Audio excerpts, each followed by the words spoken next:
Hello అండి. కరివేపాకు తింటే వచ్చే హెల్త్ బెనిఫిట్స్ అందరికీ తెలిసినా కూరలో వచ్చినప్పుడు తీసి పక్కన పెట్టేస్తారు. ఆ అవసరం అవకాశం రెండూ లేకుండా ఇలా పొడి చేసి పెట్టారనుకోండి, ప్లేట్ తుడిచేస్తారు. ఆరోగ్యాన్ని రుచిని కలిపిచ్చే ఈ అద్భుతమైన కరివేపాకు పొడి అన్నంతోనే కాదు, బ్రేక్ఫాస్ట్ లో తినే ఇడ్లీ దోశతో కూడా అమృతంలా ఉంటుంది. ఈ మాన్సూన్ లో దీన్ని అస్సలు మిస్ అవ్వద్దు.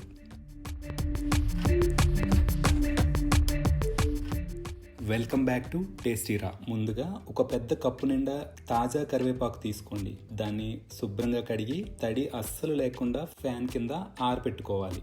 ఇప్పుడు స్టవ్ మీద ఒక ప్యాన్ పెట్టుకొని 1 టేబుల్ స్పూన్ శనగపప్పు వేసి లో ఫ్లేమ్లో దోరగా వేయించుకోవాలి. వేగాక 1 టేబుల్ స్పూన్ మినపప్పు కూడా వేసి వేయించుకోవాలి. పప్పులు మాడకుండా జాగ్రత్తగా కలుపుతూనే ఉండాలి. ఇవి కొంచెం వేగాక 1 టీ స్పూన్ జీలకర్ర, 1 టేబుల్ స్పూన్ తెల్ల నువ్వులు, 1 టేబుల్ స్పూన్ ఎండు కొబ్బరి పొడి, 1 టీ స్పూన్ ధనియాలు వేయండి. ఇవన్నీ గోల్డెన్ కలర్లోకి మారి మంచి సువాసన వచ్చే వరకు వేయించుకోవాలి. అన్నీ బాగా వేగినాక తీసి పక్కన పెట్టుకోండి.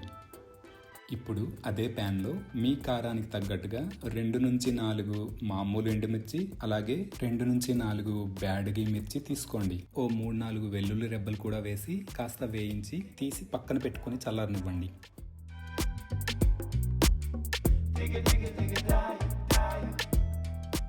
ఇప్పుడు అసలైన ఘట్టం. ప్యాన్లో 1 టేబుల్ స్పూన్ ఆయిల్ వేసి మనం ముందుగా కడిగి ఆరబెట్టుకున్న కరివేపాకును వేసుకోవాలి. మంటను లో టు మీడియం ఫ్లేమ్లో ఉంచుకొని కంటిన్యూస్గా కలుపుతూ వేయించుకోవాలి. కరివేపాకు కరకరలాడేలా వేగడానికి దాదాపు 12 నుంచి 15 నిమిషాల సమయం పడుతుంది. ఓపిక్గా కలుపుతూ వేపుకోవాలి.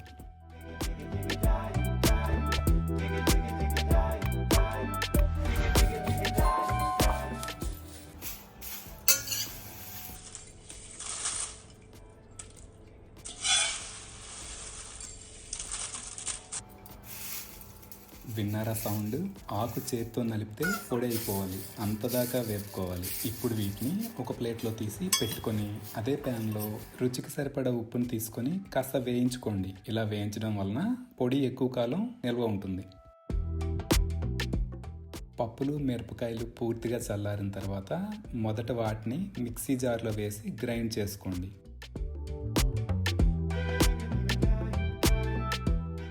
ఆ తర్వాత వేయించుకున్న కరివేపాకులను కొద్ది కొద్దిగా యాడ్ చేస్తూ మెత్తటి పొడిలా బ్లెండ్ చేసుకుంటే గుమగుమలాడే కరివేపాకు పొడి రెడీ. దీన్ని 8 కంటైనర్లో వేసుకుంటే నెల రోజులైనా ఫ్రెష్గా ఉంటుంది.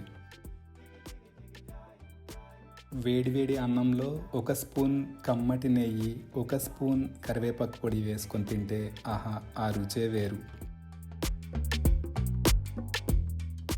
ఇప్పుడు ఈ పొడితో 5 నిమిషాల్లో అదిరిపోయే నెయ్యి కారం ఇడ్లీ ఎలా చేయాలో చూద్దాం. ప్యాన్లో 1 టీ స్పూన్ నెయ్యి వేసి తాలింపు కోసం కొద్దిగా మినప్పప్పు, ఆవాలు, జీలకర్ర, ఎండుమిర్చి, కాస్త కరివేపాకు వేసి చిటపటలాడించండి.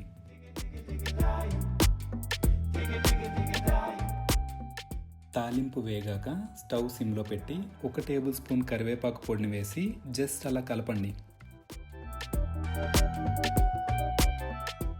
ఇప్పుడు ముందుగా ఉడికించి పెట్టుకున్న ఇడ్లీలను ఇందులో వేసి ఆ పొడి అంతా ఇడ్లీలకు బాగా పట్టేలా మెల్లగా కలుపుతూ టాస్ చేయండి.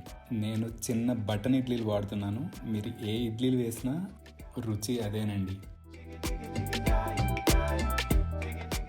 అంతే, వేడి వేడి నెయ్యి కారం ఇడ్లీ రెడీ. ఎంతో హెల్దీ అండ్ టేస్టీ కరివేపాకు పొడి ఇంకా గీ కారం ఇడ్లీ నచ్చిందా? మీరు కూడా ట్రై చేసి ఎలా కుదిరిందో కామెంట్స్లో చెప్పండి. వీడియో నచ్చితే లైక్ చేయండి, ఫ్రెండ్స్ అండ్ ఫ్యామిలీకి షేర్ చేయండి. Thank you, bye bye, happy cooking.